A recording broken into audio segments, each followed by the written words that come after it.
Hi there, it's Martin Rapley here from Refurbishment Mastery.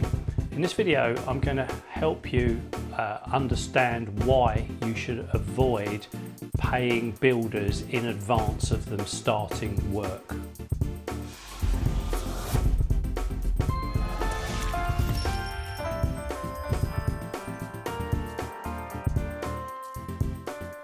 This is actually a discussion I've had with a lot of property investors over the years, and it continues to this day whenever I meet property investors.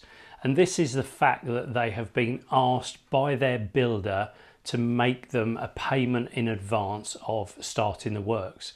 And property investors ask me to help them understand why they're being asked for money in advance, and importantly whether they can actually avoid paying anything in advance. The thing about paying in advance is you are taking a massive risk. You are paying for something that you may not actually get delivered. So that's the reason that you really want to be avoiding payments in advance. Now let's just separate these into two little places, two camps. First off is sometimes you will be asked to pay a deposit.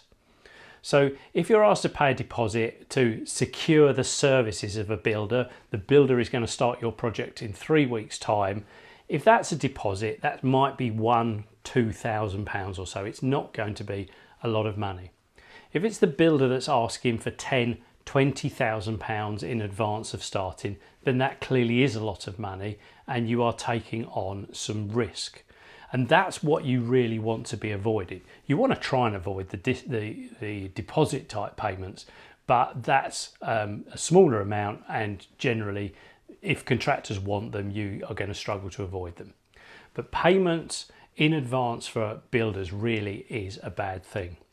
Now the reason that builders are asking for payments in advance, well, number one reason actually is because they know that some clients will pay them in advance. It is nothing more than that. They know they can get money up front, so why wouldn't they take it and kind of use it to keep their business going? So if you challenge those builders, often they'll back down or they'll reduce it to just a kind of deposit payment. But the other principal reason that builders ask for money up front is because they say they need the money to buy materials. However, frequently the work that they're going to do in the first few weeks doesn't actually have any expensive materials.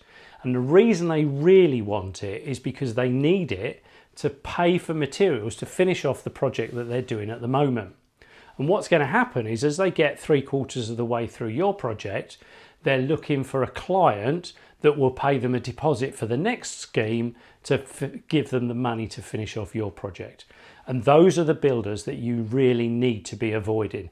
They're the builders that have definitely got cash flow problems and could very easily cease trading part way through your project. So ask them why they need the money in advance. As I say, they'll typically tell you it's for materials. Challenge them as to what those materials are. In the first week of a project, they don't normally need many materials. They might need some skips, but they might not need much else. Even if they need some pipe work and some cables because they're going to start rerunning some electrics, that's not that expensive. It's not £10,000. You'll be surprised how cheap that initial work really is.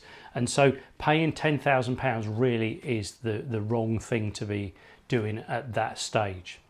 There are some bona fide reasons where builders will ask for payment in advance, and that's if they've got to buy some specialist materials that only relate to your project.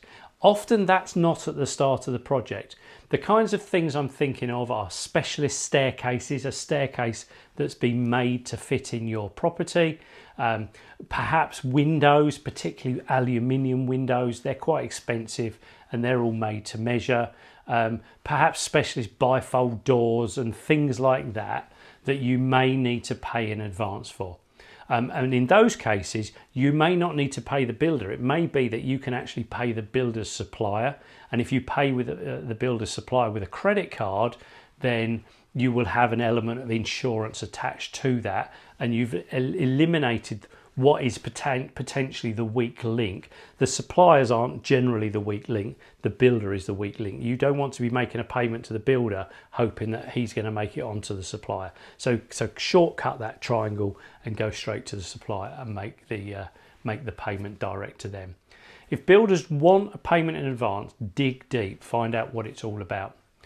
I had a builder a few years ago, or a client rang me for some support because her builder wanted £12,000 in advance of starting the work. She wasn't happy to pay. When I asked the builder why it was because actually he needed to pay his scaffolder £12,000 on the Friday after the work started. Work started Monday. The first thing and the only thing that was going to happen on site that first week was some scaffold had to go up. It was quite a complex scaffold. It was going to cost £12,000 and the builder needed to pay £12,000 on Friday. So he asked the client, my client, to pay £12,000 the previous week. When I found out the reasoning, I agreed with the builder that if the scaffold was erected properly on if the scaffold was erected properly by Friday, could the client pay £12,000 on that Friday to the builder with a view that the builder would pay it straight on to the scaffolder? Everyone was happy with that arrangement. Suddenly the client wasn't paying £12,000 in advance. So avoid these payments in advance where you can. If the builder will not back down, I would not work with that builder personally. If you are insisting on working with that builder, then make sure that you are prepared to lose that money in the worst case. So don't put more money in advance than you're prepared to lose, which is why £1,000 or so deposit probably isn't serious for you. Please do like and share this video. I really hope that it has given you an insight as to how builders are operating, and I look forward to catching up with you on another video where I've got some other great insights to help you with your refurbishments.